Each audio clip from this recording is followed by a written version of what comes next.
এখন আসি regression analysis. আমাদের আজকের যে সেকেন্ড টপিক সেটা রিগ্রেশন অ্যানালাইসিস কি। রিগ্রেশন অ্যানালাইসিস দিয়ে আমরা কি দেখি? কোরিলেশনে আমরা দুটো ভেরিয়েবলের পারস্পরিক সম্পর্ক দেখি। রিগ্রেশন অ্যানালাইসিসে আমরা কি দেখি বলো?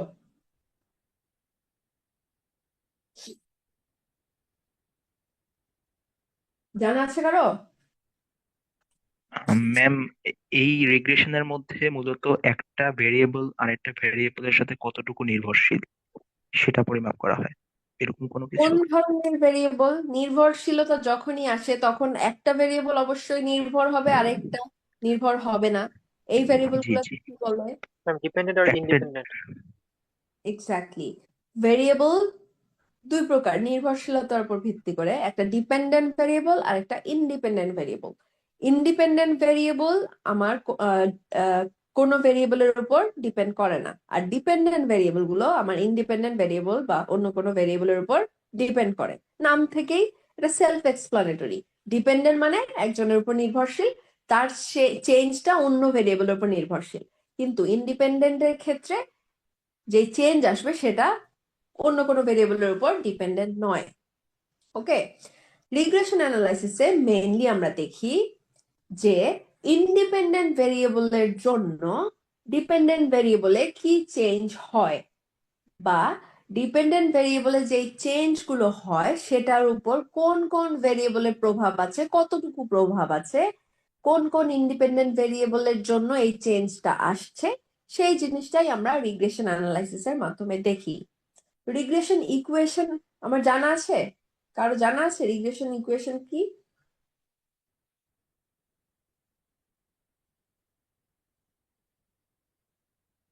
জানি আমরা। মেইন লেফট দেখি আর হচ্ছে রাইট সাইডে ডিপেন্ডেন্ট ভেরিয়েবল গুলো রাখা হয়, আর তার সাথে একটা হচ্ছে বলছো কিন্তু ডিপেন্ডেন্ট ভেরিয়েবল গুলো বলছো। মেম ডিপেন্ডেন্ট ভেরিয়েবল এক বা একাধিকও থাকতে পারে, তাই বলছি। হলো না। মেইনলি রিগ্রেশন অ্যানালাইসিসের ইকুয়েশন হচ্ছে y equal to alpha plus beta X. y হচ্ছে ডিপেন্ডেন্ট ভেরিয়েবল, কার উপর নির্ভর করবে সেটা থাকবে রাইট সাইডে। লেফট সাইডে ইকুয়ালের লেফট সাইডে থাকবে ডিপেন্ডেন্ট ভেরিয়েবল, সেটা যাদের উপর নির্ভর করবে আমার ইন্ডিপেন্ডেন্ট ভেরিয়েবল, এবং সাথে আছে alpha plus beta X. Alpha plus beta X. Alpha কি? আলফা হচ্ছে কনস্ট্যান্ট, বিটা এক্স, এক্স হচ্ছে আমার ইন্ডিপেন্ডেন্ট ভেরিয়েবল, এবং ইন্ডিপেন্ডেন্ট ভেরিয়েবলের কোএফিসিয়েন্ট হচ্ছে beta. y equal beta, sorry, y equal alpha plus beta X. y depend করে আমার independent ভেরিয়েবলের উপর, সাথে আরো অনেক জিনিস আছে যেটা ইকুয়েশনের মাধ্যমে প্রকাশ পাচ্ছে, যেমন আলফা কনস্ট্যান্ট। একটা উদাহরণ দেখো, আমি একটা জমিতে ধান চাষ করব, ঠিক আছে? এখন ধান চাষ করার ক্ষেত্রে আমি যদি কোনো ধরনের ফার্টিলাইজার, পেস্টিসাইড বা নিউট্রিয়েন্ট প্রোভাইড না করি, তাহলে কি আমার প্রোডাকশন হবে?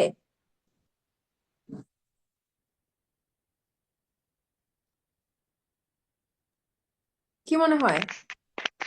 হ্যাঁ, প্রোডাকশন হবে। কোনো ধরনের ইনপুট না দিলেও যদি আমি ফার্টিলাইজার বা আহ, বিভিন্ন ধরনের নিউট্রিয়েন্ট সাপ্লাই বা পেস্টিসাইড কোনো ধরনের ইনপুট না দিলেও একটা প্রোডাকশন কিন্তু হবে। এটাই হচ্ছে কনস্ট্যান্ট। কোনো কিছু ছাড়াই যতটুকু একা একাই হয় সেই জিনিসটাই হচ্ছে এই যে আলফা বা constant. y equal alpha plus beta X. এই আলফাটা হচ্ছে কোনো কিছুর উপর নির্ভর না, এটা কনস্ট্যান্ট, এইটুকু হবেই। হ্যাঁ, আর বিটা এক্স, এক্স তো বললাম ইন্ডিপেন্ডেন্ট ভেরিয়েবল, যেটার উপর আমার ডিপেন্ডেন্ট ভেরিয়েবলের চেঞ্জ নির্ভর করে। এখন কতটুকু চেঞ্জ হয়, এই যে চেঞ্জটার কথা বলছি, এক্স তো ইন্ডিপেন্ডেন্ট ভেরিয়েবল, কিন্তু এক্স এর জন্য ওয়াই এ কতটুকু চেঞ্জ হয় সেই কতটুকুর অ্যান্সারটাই হচ্ছে বিটা। এটাকে বলা হয় রিগ্রেশন কোএফিসিয়েন্ট। বোঝা গেছে?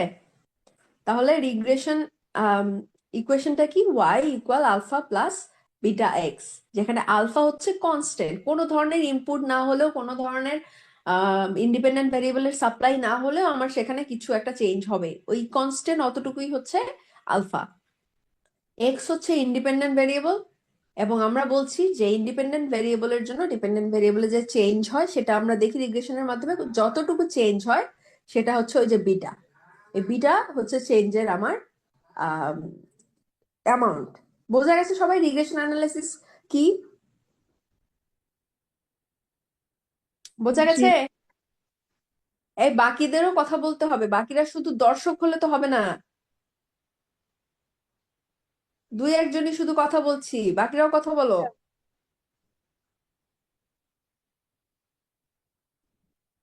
আচ্ছা, আমি একটু দেখি কারা কারা আছি।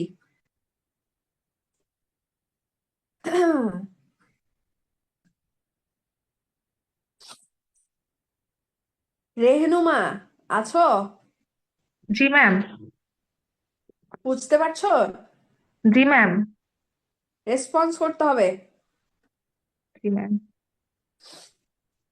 আচ্ছা, এখন আমাদের রিগ্রেশন অ্যানালাইসিসে আউটলাইনে ছিল আমরা 3 ধরনের রিগ্রেশন অ্যানালাইসিস আজকে শিখবো, ঠিক আছে? প্রথমটা হচ্ছে simple linear regression. Simple linear regression শিখবো। এই যে আমি Y equal alpha plus beta X, এই যে ইকুয়েশনটা বললাম, এটা একটা ডিপেন্ডেন্ট ভেরিয়েবল এবং একটা ইন্ডিপেন্ডেন্ট ভেরিয়েবল। এই একটা ডিপেন্ডেন্ট এবং ইন্ডিপেন্ডেন্ট ভেরিয়েবলের যে রিলেশনটা, সেটাই হচ্ছে এই সিম্পল লিনিয়ার রিগ্রেশন। এই ইকুয়েশনটা হচ্ছে সিম্পল লিনিয়ার রিগ্রেশনের, একটা ডিপেন্ডেন্ট ভেরিয়েবল, একটা ইন্ডিপেন্ডেন্ট ভেরিয়েবল। যখন ইন্ডিপেন্ডেন্ট ভেরিয়েবলের সংখ্যা বৃদ্ধি পাবে সেটাকে আমরা বলবো মাল্টিপল লিনিয়ার রিগ্রেশন। ঠিক আছে, তাহলে আমরা দেখবো কিভাবে সিম্পল লিনিয়ার রিগ্রেশন করতে হয়, কিভাবে মাল্টিপল লিনিয়ার রিগ্রেশন করতে হয়। আরেকটা আছে বাইনারি লজিস্টিক রিগ্রেশন। বাইনারি কি?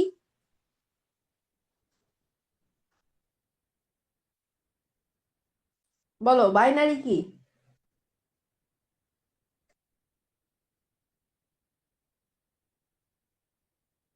বাইনারি বুঝি না।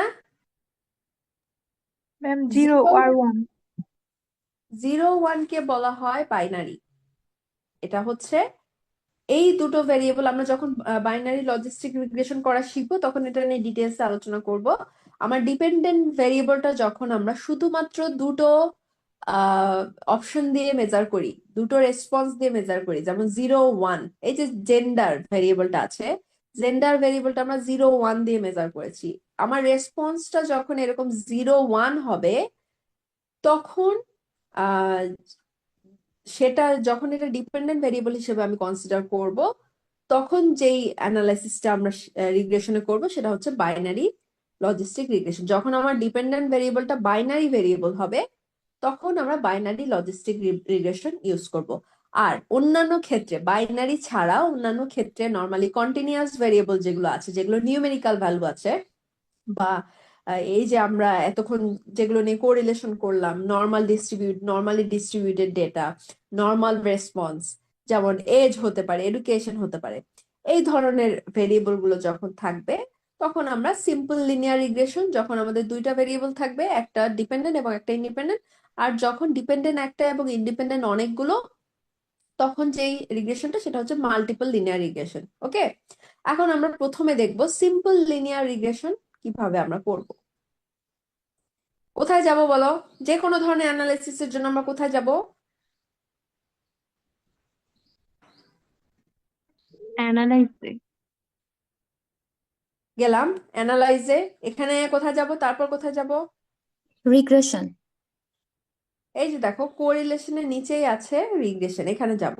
এখানে গেলেই দেখো ডান পাশে কত ধরনের রিগ্রেশন আছে। লিনিয়ার, এখানে লিনিয়ার আছে, বাইনারি লজিস্টিক, মাল্টিনোমিনাল লজিস্টিক, অর্ডিনাল, প্রবিট, অনেক ধরনের। আমরা শুধু কি নিয়ে কথা বলবো? লিনিয়ারটা নিয়ে এবং বাইনারি লজিস্টিক নিয়ে কথা বলবো। প্রথমে আমরা একটু লিনিয়ারটাকে একটু দেখি, লিনিয়ারে কি আছে। ওপেন করলেই আমার কি আসে? এই যে আমার ভেরিয়েবল লিস্ট, আমার ডিপেন্ডেন্ট ভেরিয়েবল এবং ইন্ডিপেন্ডেন্ট ভেরিয়েবল। আমরা কি করছি, আমরা সিম্পল লিনিয়ার রিগ্রেশন দেখতে চাচ্ছি। সিম্পল লিনিয়ার রিগ্রেশনে কি আছে, একটা ভেরিয়েবল থাকবে যেটা ডিপেন্ডেন্ট এবং একটা ইন্ডিপেন্ডেন্ট। আমরা কি দেখতে চাচ্ছি যে দেখি আমার ধরা যাক আমার যে ইনকাম ভেরিয়েবলটা আছে সেটা আমরা ডিপেন্ডেন্ট ভেরিয়েবল হিসেবে ইউজ করব। আমার ধরে নিলাম ইনকাম আমার ডিপেন্ডেন্ট ভেরিয়েবল, যেটা যেটাকে আমরা এডুকেশন দ্বারা দেখতে চাই যে এডুকেশনটা ইনকামের চেঞ্জে কোনো প্রভাব ফেলে কি ফেলে না, দেখলাম। আচ্ছা, এখন কি করব, আমরা ডিপেন্ডেন্ট একটা সিলেক্ট করলাম, ইন্ডিপেন্ডেন্ট একটা সিলেক্ট করলাম। আমরা যেহেতু সিম্পল লিনিয়ার রিগ্রেশন তাই একটা, এখানে আর কিছু চেঞ্জ করলাম না, আমরা একটু স্ট্যাটিস্টিক্সে যাব। স্ট্যাটিস্টিক্সে যে এখানে এস্টিমেট তো আছেই, মডেল ফিট আছে, এখানে যে আর স্কোয়ার চেঞ্জ, হ্যাঁ, এটা আমরা সিলেক্ট করে নিব। আর স্কোয়ার চেঞ্জ সিলেক্ট করে নিয়ে এখানে কোলিনিয়ারিটি ডায়াগনস্টিক, এই যে আমরা ভেরিয়েবল গুলো সিলেক্ট করলাম এরা একে অপরের সাথে আবার কোরিলেটেড কিনা, বা এখানে কোলিনিয়ারিটি, এগুলো আরো অ্যাডভান্স লেভেলের কথাবার্তা, এগুলো নিয়ে ডিটেলস আমরা কথা না বলে আমরা সিলেক্ট করে রাখলাম। আর ডারবিন ওয়াটসন, এইটুকু। এগুলো সিলেক্ট না করলে হয়, তোমার দরকার নেই, এখন আমরা যেহেতু সিম্পলি ইয়ে করছি দরকার নেই। জাস্ট এখানে এসে এস্টিমেট, মডেল ফিট এবং আর স্কোয়ার চেঞ্জ, এই তিনটা অপশন আমাদের সিলেক্ট করা থাকবে। কন্টিনিউ, জাস্ট ওকে দিয়ে দেখি কি আসে। দেখো আমার রিগ্রেশনের রেজাল্ট আসলো, ঠিক আছে। এটা হচ্ছে আমার মডেল সামারি। আমরা যখন রিগ্রেশন অ্যানালাইসিস করি তখন এটা একটা আমার ওই যে Y equal alpha plus beta X এর উপর ভিত্তি করে একটা মডেল গঠন করে। হ্যাঁ, এখানে দেখো আর আছে, আর স্কোয়ার আছে, অ্যাডজাস্টেড আর স্কোয়ার আছে। আমাদের কি কি দেখতে হবে এখানে, এই যে আর স্কোয়ার এবং অ্যাডজাস্টেড আর স্কোয়ার এটা দেখবো, আর এই যে সিগনিফিকেন্ট এফ চেঞ্জ এটা দেখবো। আচ্ছা, আর স্কোয়ার কি, এখানে আছে 0.280, এটাকে যদি আমরা পার্সেন্টেজে বিবেচনা করি তাহলে এটা 28% হয়। হ্যাঁ, 100 দ্বারা গুণ করলেই পার্সেন্ট আমরা এটা পাবো, তাহলে 28% আর স্কোয়ার। এটার অর্থ কি, এটার অর্থ হচ্ছে আমার যে এডুকেশন ভেরিয়েবল, ইন্ডিপেন্ডেন্ট ভেরিয়েবল ছিল এডুকেশন, এই এডুকেশনটা আমার ইনকামের যে চেঞ্জ হচ্ছে সেই চেঞ্জটাকে 100%-এর মধ্যে 28% এক্সপ্লেইন করছে, ঠিক আছে। বাকি যে পার্সেন্টেজটা আছে সেটা এডুকেশন এক্সপ্লেইন করতে পারছে না, তার মানে অন্য আরো কোনো হয়তো বা ভেরিয়েবল থাকতে পারে যারা ওই বাকি পার্সেন্টেজটুকু এক্সপ্লেইন করবে। একটা মানুষের ইনকাম কেমন হবে, এডুকেশন ভেরিয়েবলটা আমার সেটা 100%-এর মধ্যে 28% এক্সপ্লেইন করবে, এবং এটা এই যে 0.000 মানে কি বলেছিলাম, 0.1% লেভেলে সিগনিফিকেন্ট, তার মানে এটা হাইলি সিগনিফিকেন্ট। বাট এডুকেশন ভেরিয়েবলটা সোললি 100%-এর মধ্যে 28% আমার যে ভেরিয়েশন, আমার ইনকাম কেমন হবে না হবে সেটা এক্সপ্লেইন করছে। এটা একটা বিষয় দেখলাম। অ্যানোভা টেবিলে দেখবো এই যে এফ স্ট্যাটিস্টিক্স, এফ এর মানটা আমার সিগনিফিকেন্ট কিনা। যদি এফ এর মান সিগনিফিকেন্ট না হয় তাহলে আমরা মানে এইটা নিয়ে আর ফার্দার আগাবো না, আমরা বলতে পারবো না যে এই মডেলটা সিগনিফিকেন্ট। আমার এফ এর মান 0.1% লেভেলে সিগনিফিকেন্ট, তার মানে আমার মডেলটা ঠিক আছে, আমার রিগ্রেশন অ্যানালাইসিস যে রেজাল্টটা দিচ্ছে সেটা ভালোভাবেই প্রেডিক্ট করতে পারছে। এখন দেখো এই যে আমরা আলফার কথা বলেছিলাম কনস্ট্যান্ট, এটা আমরা দেখবো না, আমরা দেখবো এই যে এডুকেশন কোএফিসিয়েন্ট, আমরা ওই যে বলেছি আলফা প্লাস বিটা এক্স, বিটার মান কোথা থেকে পাবো, বিটার মান পাবো এই যে স্ট্যান্ডার্ডাইজড কোএফিসিয়েন্ট বেটা, এডুকেশনের স্ট্যান্ডার্ডাইজড কোএফিসিয়েন্ট বেটা 0.529, মানে আমার এডুকেশন যদি 1 ইউনিট আমি পরিবর্তন করি আমার